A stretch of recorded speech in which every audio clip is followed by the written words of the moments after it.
Hello, welcome back to my channel and to another reaction video. This time we continue the Warhammer Fantasy Lore videos. This is Dark Elf Kingdoms of Naggaroth.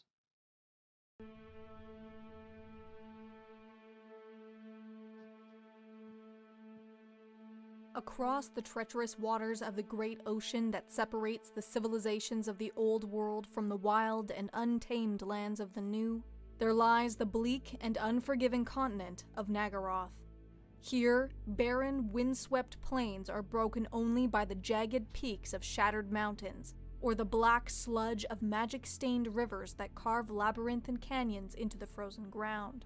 Ooh. It is a place known across the world as the Land of the Chill, where across the ages untold millions have been taken in chains, ripped from their homes in the dark of the night to live out the remainder of their lives in untold suffering.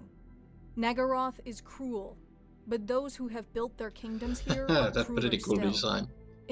In their tongue, they call themselves the Drukai, slavers, despoilers, killers, dark elves. The Drukai are not the only elven race to walk the world, but of the three great civilizations that arose from the fractured lands of their home isles of Ulthuan, only the Dark Elves have embraced the powers of chaos so openly. Almost all the races of the world have been marked and changed by chaos, but perhaps only to the Dark Elves has it brought enlightenment, and they have embraced the revelation that the world exists only for the pleasure of the strong.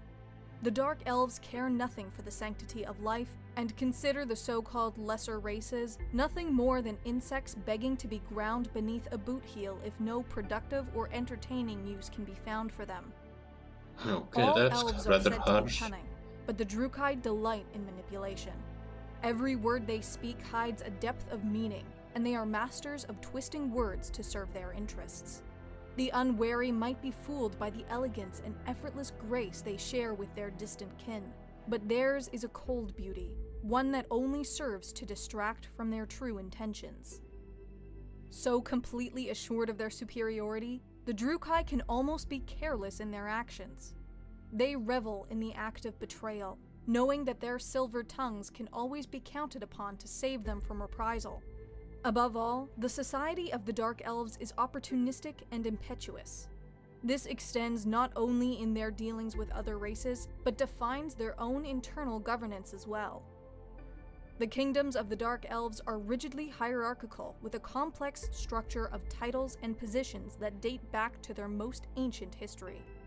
Deviations from this system are exceedingly rare, for even to suggest through the creation of a new appointment or rank that the royal traditions of the past are somehow flawed is to invite a swift death. Ooh. A constant cycle of plotting, disgrace, betrayal, and assassination is Some behind every societies position of are like authority that. in Naggaroth. They can't let go of the past. Powerful nobles are trapped in perpetual competition with their rivals, all vying for power while simultaneously preventing others from achieving it. Yet no matter how high a lord or lady might rise, in truth, there is but one ruler of the Dark Elves, Malekith, the Witch King of Naggaroth. To the Drukai, he is the embodiment of their people, destiny and greatness burned into his very soul. As long as he lives, Malekith's authority over the kingdoms of the Dark Elves is absolute. His inner circle is known as the Black Council, comprised of exactly 100 of Naggaroth's most powerful dreadlords. To claim a seat at the obsidian table of the Black Council is one of the kingdom's highest honors, but perhaps the most dangerous. The favor of the Witch King is always unpredictable, and often fewer dreadlords leave the council chamber than enter it. Across the millennia, a few nobles have been clever enough to avoid falling victim to Malekith's temper. First among these and closest of all Malekith's counselors is his own mother, the tremendously powerful sorceress Morathi. This honor is not the result of any familial loyalty, but because her intentions are not always clear, and she can only be trusted when kept in plain sight. Other powerful council members typically include the highest commanders of the Witch King's armies and fleets, who earn glory It for would be every horrible to victory have any and kind of blame title for in this kind every of defeat. society. Anyone can In battle, the stab Dark you in the Elves back at any prize given speed time. and maneuverability above all. That's They a are cool. relentlessly aggressive weird in battle, dino but most thing. effective when conducting lightning raids, seizing slaves and plunder before an organized defense can be mounted. Sadistic and thrill-seeking elements of the Dark Elf army will often enter a drug-crazed killing frenzy, contrasted by the cold, ruthless professionalism of Malekith's personal Black Guard. Cavalry often plays a key role in these engagements, with the Drukhai nobility often riding atop carnivorous reptiles native to Naggaroth alongside more traditional steeds. The Dark Elves display a natural talent for the taming and training of beasts and monsters. Harpies, manticores, hydras, and other predators that stalk the land of the Chill are often driven to the enemy at the end of a lash. It is through their mastery of the sea, however, that the Dark Elves wield their greatest strength. Their forces are organized around enormous floating fortresses known as Black Arks, each home to a small army of raiders and ships. These arks roam every ocean, landing forces on an unsuspecting kingdom before disappearing with plunder and captives. This is not merely the basis of their military strategy, but the backbone of the Drukhai's economy. The Dark Elves count no craftsmen, workers, or farmers among their own, for such tasks are thought beneath them. The kingdoms of the Dark Elves were built on the labor of slaves, and it is through slaves that they endure. Untold captives exhaust themselves within the mines of Naggaroth's mountains, or rot away in vast plantations before their bodies are left to nourish the barren soil. Slave revolts are rare and harshly suppressed, and the only successful revolts have typically occurred at sea, before the captives have been broken completely. To be a slave in Naggaroth is a fate worse than death, for in addition to providing a cheap source of labor, slaves are also a critical component of the Dark Elf religion. Sacrifices to the cult of Cain. Other remnants of the old elven pantheon remain in Naggaroth, but it is Kayla Mensha Cain, the bloody-handed god and thousand-faced lord of murder, that is by far the most worshipped. While the High Elves of Ulthuan only invoke this wrathful god in times of war, the Dark Elves are wholly devoted to him. Every city in Naggaroth has temples and shrines devoted to Cain, slick with the blood of those sacrificed.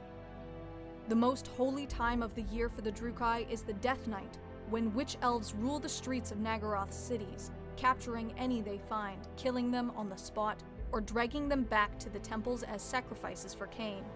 Dark elf families will barricade their doors and windows on Death Night, for often these witches will not limit themselves to the streets alone.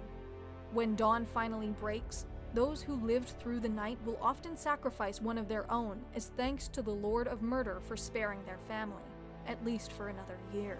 Holy shit. In the ages since Malekith and the remnants of his people first sought refuge in Naggaroth, the kingdoms of the Dark Elves have grown in size and might to rival the greatest of those that still remain in their homeland of Ulthuan. Malekith has never forgotten the ancient sundering that led to his banishment, however, and it is the dream of every Drukhai that they might one day return to their homeland and scour their hated kin from every corner of the world. Across their history, they have waged countless wars upon Ulthuan and the other races of the world, and even now in Naggarond, the Tower of Cold, oldest and largest city of the Dark Elves, Malekith calculates the demise of his enemies with chilling ruthlessness. Yet neither he nor any of his people have ever considered the possibility that when the last of his foes dies screaming in agony upon the altar of Cain, ultimate victory might cost them their only purpose and leave a void impossible to fill. Should that day ever come, the Drukhai might learn just how much of their souls have been devoured by their ancient hatred, by chaos, and they might not find that tally to their liking. Sad future ahead of them, okay. Well, there you have it, folks. Dark Elf Kingdoms of Naggaroth. And yeah, this was pretty damn interesting to have this kind of somewhat insane society. I feel, I mean, they pretty much tell that there is zero loyalty except for Malekith. Anyone else can be killed at any point, but Malekith is their one true savior and whatnot. And yeah, where was this Malekith from the MCU? Because that version kind of sucked. But yeah, So the dark elves pretty much see themselves as a top of any food chain, and every lower race is just they'll enslave anyone out of a whim. And they did mention how enslavement in Naggaroth is a fate worse than death. There are apparently some slave revolts, but they are brutally suppressed. And yeah, I did like that in Naggaroth you have a lot of mythical creatures, hydras and whatnots.